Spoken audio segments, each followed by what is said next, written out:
Hey, everybody. Welcome back to a very special episode of Steven Says See or Skip. Today, I have a guest host with us today, and I will allow her to introduce herself. Hey guys, it's the Queen of Cinema. First time hearing me, and I'm sure not the first time or the last time that you're ever going to hear about me. Thanks to Steven. This one, I had to have her as my first guest. She makes my movie knowledge look paltry by comparison. I am all proud of myself for having watched like almost 2,000 movies. I swear she's probably watched 10,000. So she knows her stuff. Oh, Steven, don't make me blush. Oh, you know me. All right. So this was actually her suggestion for a review. She suggested we talk about the cult classic Donnie Darko, which was actually released on October 26th, 2001, so almost 25 years ago. And why did you want to do this one together? Because Donnie Darko is one of those movies that is completely polarizing. So either people love it or they hate it. And it is one of those few really polarizing movies that we have had multiple conversations with, and we run the gamut. So you love it and I hate it. Well, of course I love it. It came out in October. It's a perfect Halloween movie. The movie is about a teenage boy who's tormented by a giant psycho rabbit telling him that the world's going to end in 28 days. It's a science fiction, philosophical, time traveling thriller, and it follows young Donnie Darko as he is committing crimes and trying to piece together how and why the world's about to end. Not only is he committing crimes, but he's committing crimes because a dude in a bunny suit, and according to my teenage son, a bunny suit that has bad dental hygiene, is sitting there telling him to do these things.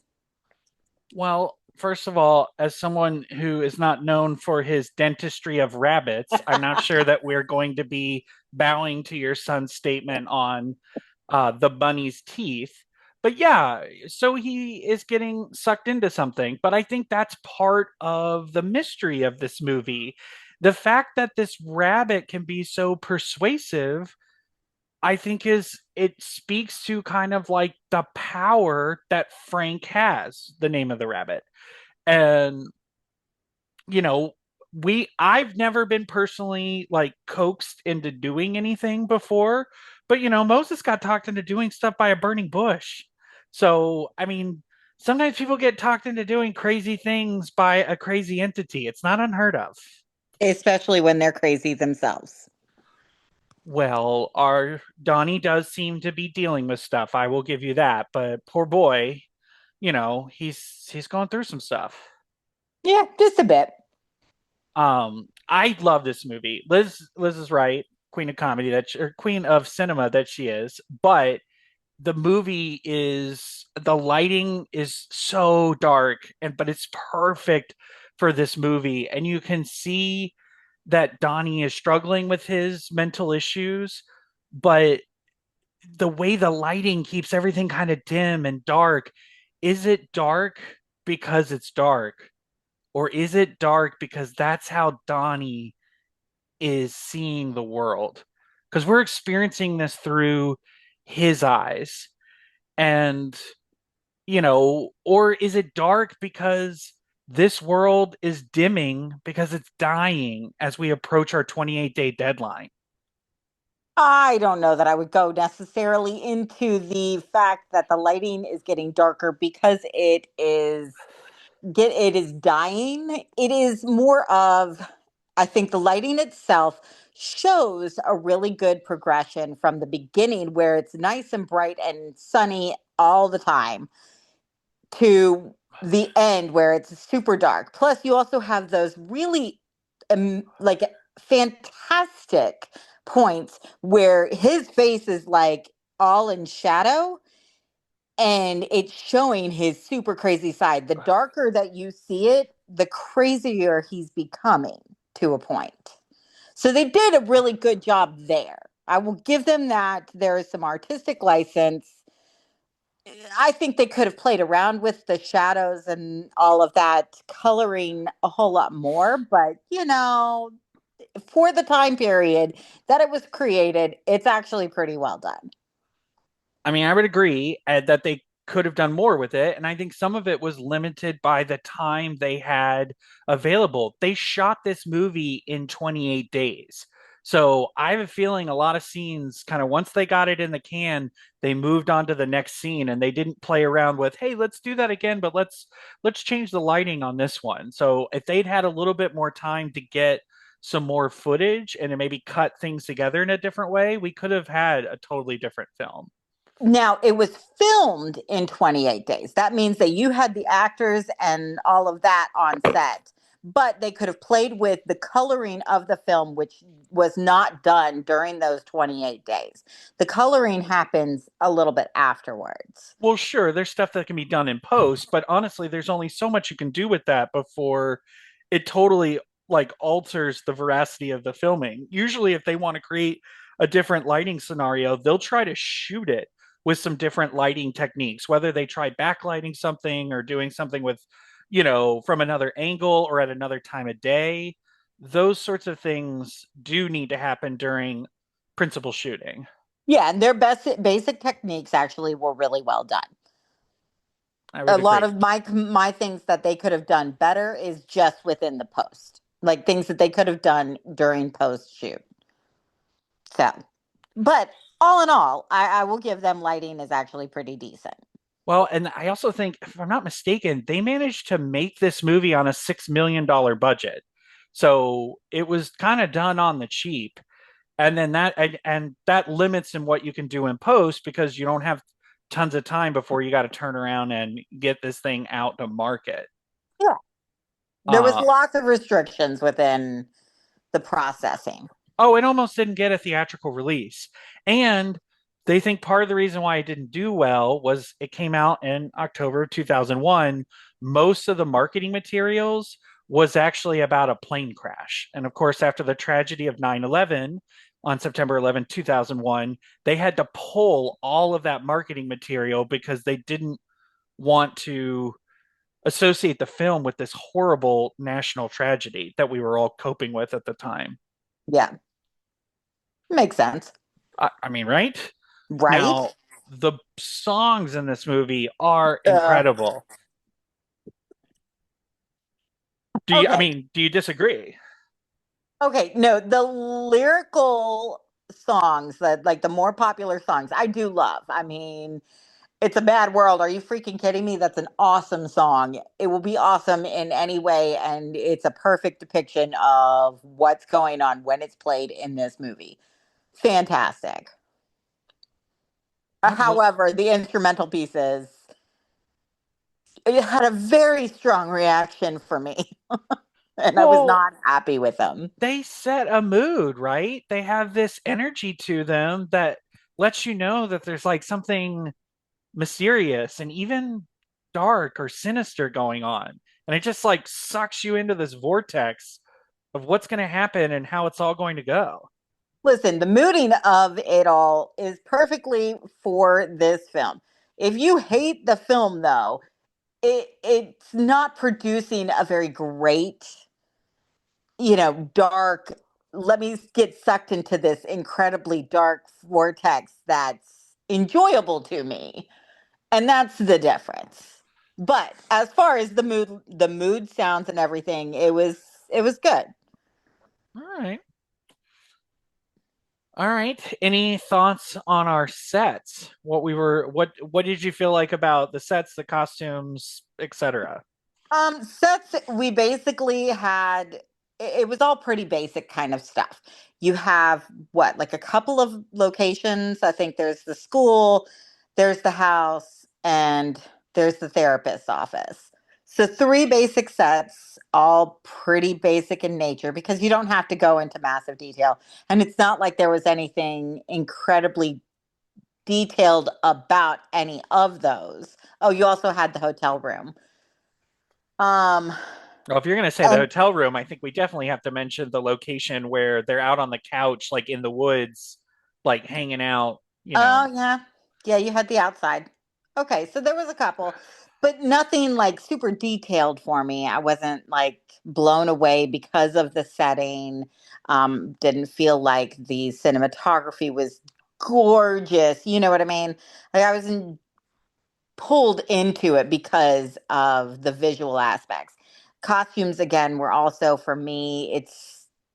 It was pretty basic. It's a 80s time period, at least that's what it's supposed to be, but the costumes, while basics kind of stuff, you could argue that it's going to be around the same time as what it's filming for, so the stuff can be arguably for the 80s, but it's kind of nondescript. It's not overly crazy until you get to the Halloween party, and then you have the like some of the more classic 80s icons and costumes, which I thought was a fun little detail.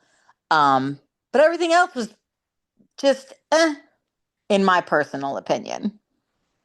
Well, okay, that's one way to look at it. I also felt like all of that stuff was done intentionally as nondescript and not as overwhelming because they want you to stay focused on the story and the characters. So they allowed the cinematography, the setting, the costumes to kind of blend in and fade to the background because at the end of the day they weren't about it wasn't about that. It was about the story of what we're going through. And I always felt the nondescriptness of it was more so that it didn't distract from the story. And ideally, that would be fantastic if the story was completely understandable from all aspects. Because I'm not one who fully understood the story, what they were trying to get across, their points, or anything to that effect. I got lost in the story. So then the clothes and the settings, the visual aspects of it didn't help. They didn't support what needed to be supported. Does that make sense? I okay, so this is where I'll grant you a minor concession. The story is confusing, and the pieces are given to us in not the most obvious linear way. So you do have to spend some energy figuring things out. But I gotta say though, even when I wasn't exactly sure what happened when I first saw this film, I was still blown away by some of the themes and the ideas in this movie. We're looking at family dynamics being played out. We're looking at, American politics and this kind of like fatigue that existed in the 80s that I think has only multiplied in the modern political era. And we look at, are politics really a vehicle for social change, or do they just maintain the status quo? Different members of the family, I think, have different viewpoints. We see kind of this argument about the purpose and impact of education. Um, Also, what is the power of performance? Just and this illusion of simplistic moral lessons and the impact of like denying the truth. And all in the meanwhile, we're looking at this through a time travel alternate universe. And are things predestined? Do we have free will? We're looking at mental health and what happens when we're isolated as we're dealing with mental health issues, destruction as a form of creation. I mean, there were just so many beautiful ideas in this that I felt like, they talk about these famous works of art that you might not have known what the artist was painting, but when you look at it, you still can be deeply moved by what you're experiencing. Okay, see, here's where they lose me though. And this is all from me, y'all. And I might not be the brightest thing. Maybe I'll give myself that concession. But my thing is when you're trying to expand on all of those themes and tons of them, if you're trying to get all of these plot points and themes and points across, and if you're trying to hit so many that it becomes very complex, then issuing in another theory of time travel, because this isn't like your normal time travel. We're talking about a super complex theory of time travel that, when you really just look at the time travel portion of this particular film and this theory, for me, it gets lost. I lose it in the flaws of the theory. So it's not even like a simplistic enough one that you can really expand on all of these other themes, because time travel can help support that. You're also figuring out the theory, you're figuring out all of the themes, and they're not fully developed either. At Well, least that's how I saw it. I But, mean, I'll say maybe I am just not intelligent enough to understand this film. I wouldn't go that far. That seems like an overstatement on your part. I think you're definitely smart enough to get it. I just think that there are lots of pieces to this, and you're right, there are a lot of things that are touched on but aren't gone into in a deeper level, and the fact that it's a theory is, I think, part of why maybe it's not completely fleshed out, because the theory, quote unquote, hasn't been proven. So we're kind of dealing with this, bit by bit as we're encountering it. Yeah.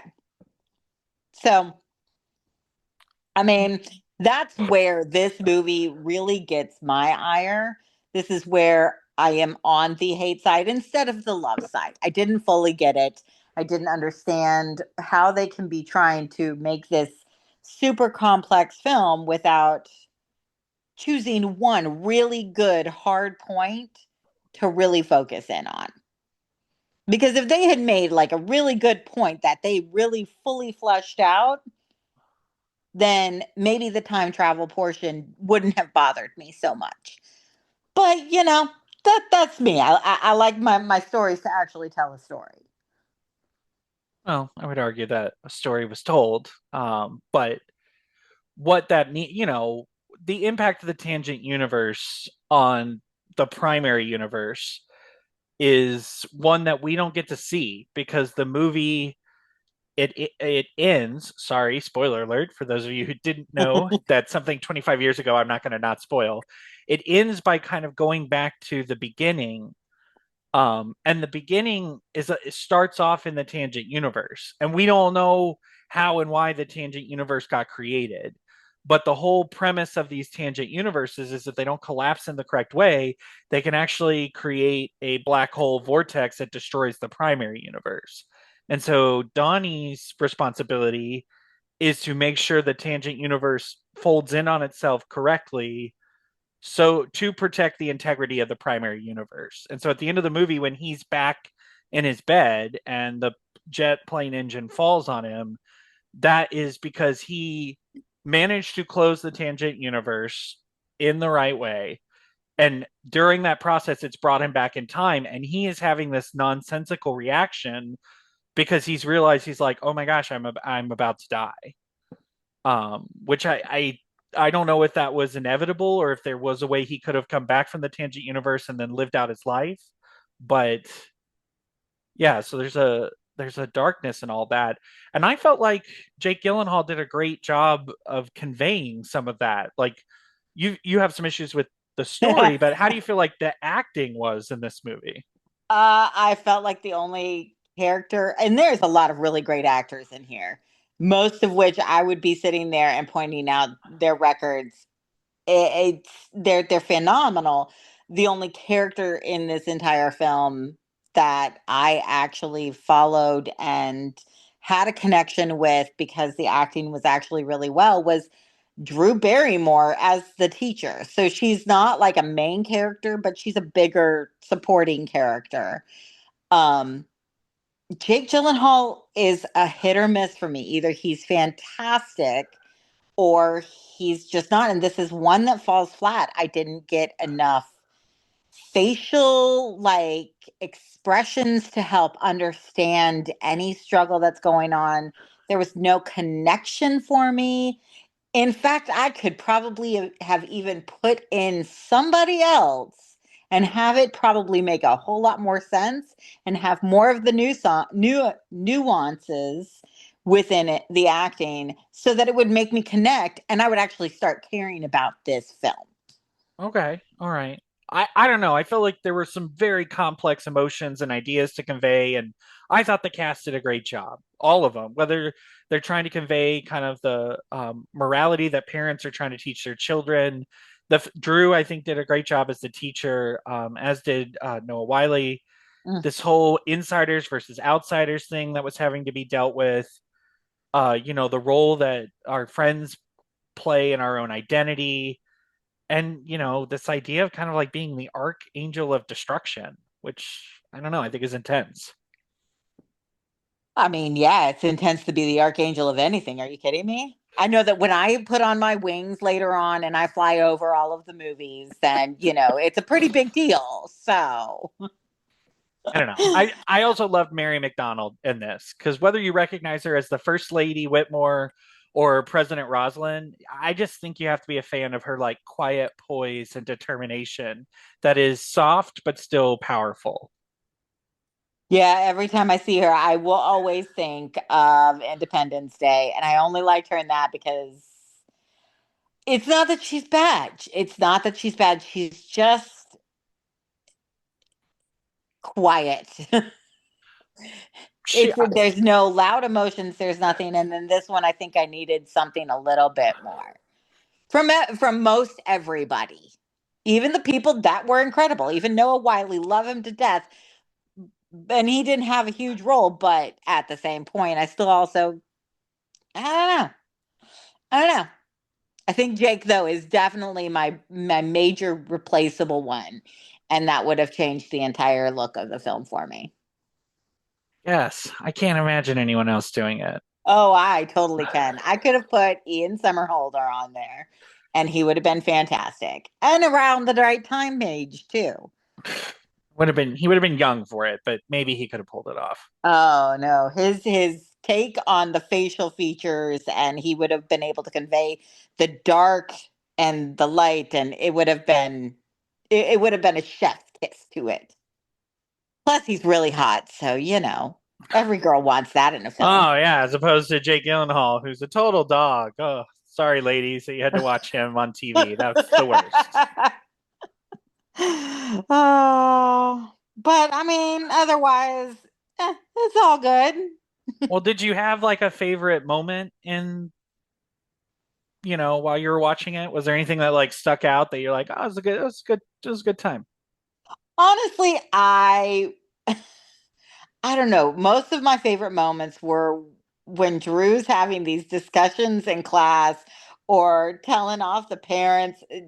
She has fun with this role, and it's definitely nothing like I've ever seen Drew in before. She is not playing an ingenue kind of character, and she's flipping everybody the bird to a point, and it's kind of fun and hilarious. Oh, for sure. I laugh almost every time I watch it, and Drew says, "Sit next to the boy that you think is cutest. Make your choice." And so it's I'm like very Indiana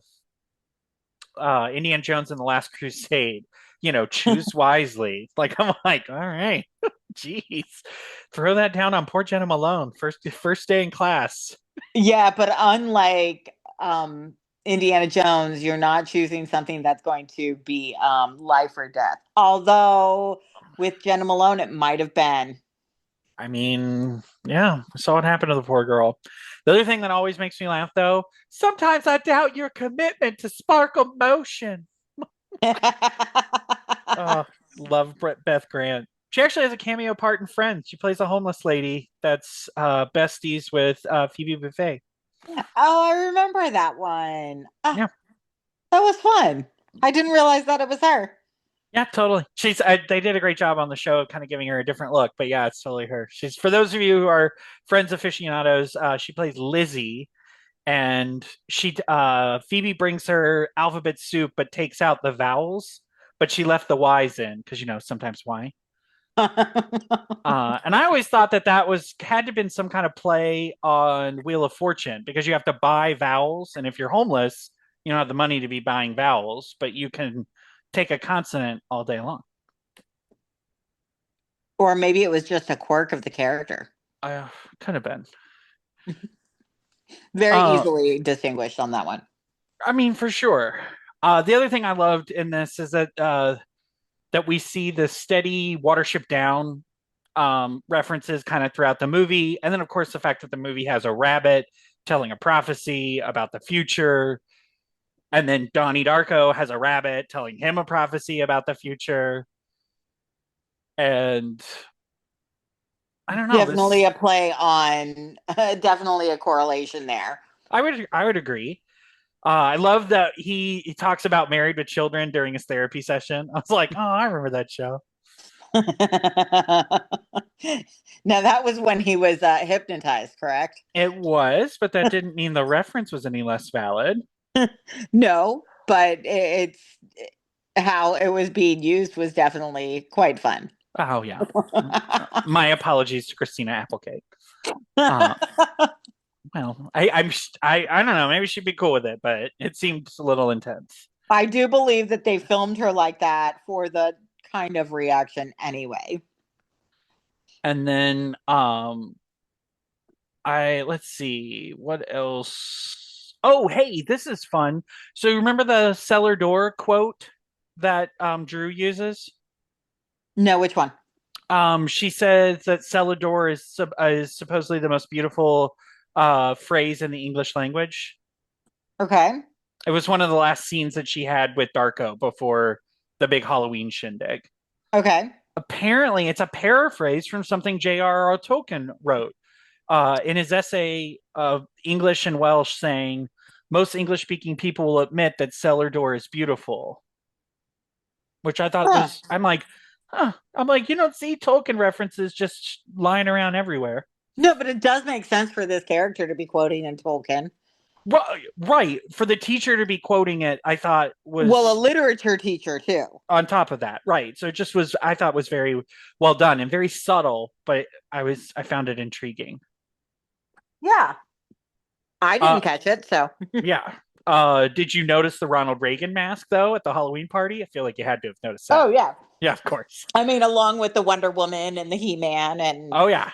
oh, Oh, it listen, was I was within my childhood at that point, and yeah, I loved it. 80s galore. I hear you.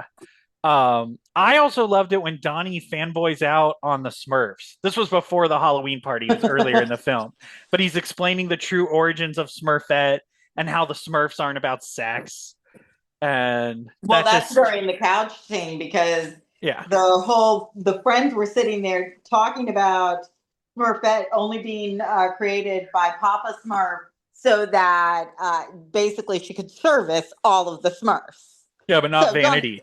I mean, Darko had to sit there and point out that she wasn't created by Papa Smurf, so all of them were wrong. I know Gargamoyle created Smurfette. If Smurf fans would know that, but if you're separated from the fandom, you don't always know things. Yeah. Or Oh, if you also, watched, if you haven't watched one of the newer Smurfs movies, I didn't know that little piece of tidbit until I think the second, like, current Smurf movie had come out or something to that effect. So it's another little reference. all right, okay. So, what else have we got to talk about? Oh, let's talk about what the therapist thinks. Okay, all right. I'm with you on that one. So, I don't know. Did you think she was a good therapist? Because I'm thinking no. I think there was a lot of issues with this therapist. Oh, for sure. I Movie mean, therapists usually aren't good at their job. listen, my biggest issue with this therapist is she sits there with a teenage boy and she tries to do this whole, hypnotism thing with him. And as soon as he starts going into the teenage boy line of thought and starts moving hands where they're not necessarily supposed to be, she should have been snapping him out of it, but she lets it go just a little too long. And I'm like, dude, She seriously? tried to redirect him more than once. Yes, but he wasn't being redirected. And a good therapist would have seen that immediately and wouldn't have taken herself into a place that's almost on the verge of somewhat of a child pornography to a point, but not really because she's not recording it. I don't know. I agree the hypnotherapy wasn't working. I think it was terrible. She gave him pills and then he thought he was being medicated. Turns out they're just water pills. Just water. And she doesn't seem to be helping Donnie overcome anything that he's actually facing. And Well, the I don't only think thing, that she's actually listening to him either. so you think that was the only reason why she kept his doctor patient confidentiality is because she wasn't even paying attention to him? I don't think that she was actually listening to him at all. Like, I mean, like really listening to him. I mean, maybe so, but that's dark. I mean, it's not the darkest thing in this film, I mean, fair. I'll give you that. but no, I mean, like, because she's sitting there, and when she does sit there and talk to the parents, she starts listing off the fact that he's what, schizophrenic or something to that effect. She lists off some other things that she thinks he has problems with.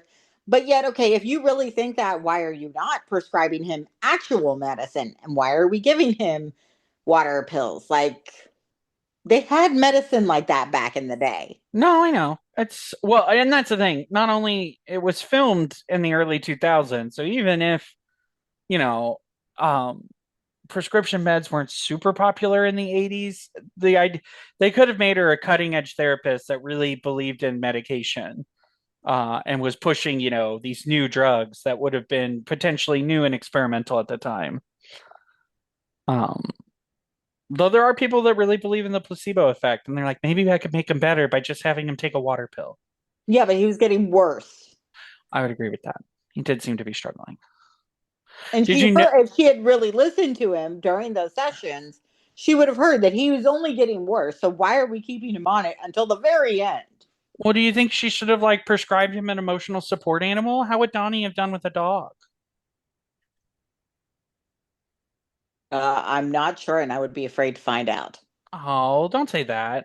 I will say this. I did notice at the beginning of the movie there are dogs barking all over the place, and it made me wonder, do the dogs know that they're in the tangent universe? Like, the way animals can sense an earthquake before it happens? I don't know. I thought so, maybe. It wasn't a recurring thing. I thought they might have kept that up, but it kind of died down as the movie went on. And I was just like, well, either the dogs have gotten used to the tangent universe or it's a theory that doesn't hold much water. Or maybe it was just something that they didn't want to sit there and keep on trying to focus on because there was nothing plot point or plot worthy about it. Right. Well, Because it's not like they showed the dog at all. no, you just heard it for sure. They could have done something with it though to kind of help illustrate what was going on. They could have.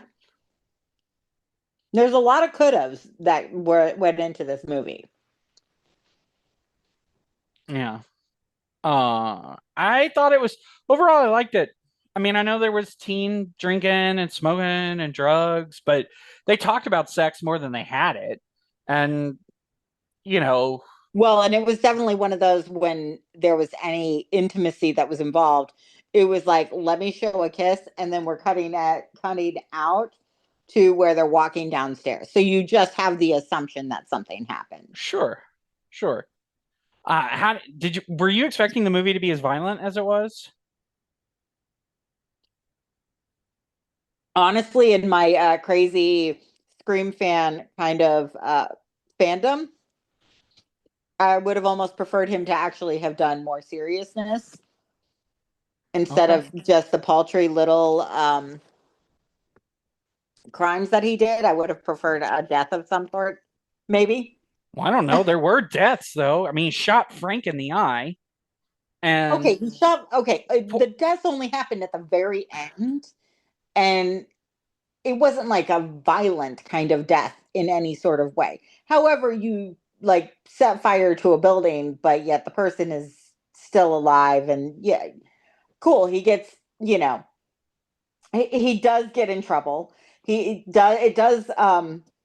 show that he had a child pornography ring going on. But at the same point, I don't know. Like I said, that might just be that little bit of a horror fan in my head that I would have almost preferred some of that. But, I don't know. you know, Jenna Malone got run over by a car. That was pretty intense. with no blood and no marks on her, because, you know. You know, but that was almost more jarring. The fact that it just kind of happened like she was just like this sack of random bones that was rolled over. It was almost more upsetting. Yeah. You didn't exactly see it coming, that's for sure. Oh my gosh, I did not see it coming at all. That was part of why it was so jarring for me. It's not a family friendly film. I think we both can agree on No, that, right? very much not. Don't let your kids watch this one. Please don't. It might even be tough for like a teenager. My son was intrigued by it and then he was sitting there laughing at parts. But at the same point, he was like, "No, I'm done." Well, and that's the thing. We as we were discussing this movie, I think we're both talking about the director's cut, which Yeah. has more explanation than the theatrical cut did. I think that's important for people to know. Yeah, I mean, it's definitely interesting to, I will say that with that, with the director's cut having more explanation in it, it does bring up my little fun fact that I did find about how Seth Rogen and Jake Gyllenhaal, who were both in the movie, of course, Jake is, and Seth's in it as like a real super minor character. Um, they both were at the rap party and supposedly still didn't know what the heck the film was about. Okay. Well, first of all, while I found that factoid as well, I think that one of the things that we need to keep in mind is that movie shooting is rarely done in order. They jump around from scene to scene, which this movie I think is hard enough to follow when you're doing it linearly. Jumping around, I think, would only enhance its confusion. Also, some actors they don't read the script from start to finish. They just focus on learning their lines. So when you're on a tight filming schedule, you're just focusing on your own scenes. You're not looking at bigger picture. And, you know, I don't know, Rogan doesn't seem like a Mensa candidate in my opinion. Sorry, Seth. Um, It's okay. He'll sue you with his lawyers later. I mean, I'm just saying, just because a couple of actors couldn't piece together some of the complexity of this movie, I think doesn't mean that it has no redeeming value.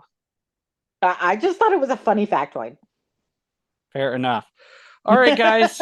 Well, this has been Steven with Steven Says See or Skip, S4 for short. Hope you've enjoyed this review and Bye, guys. have a good one.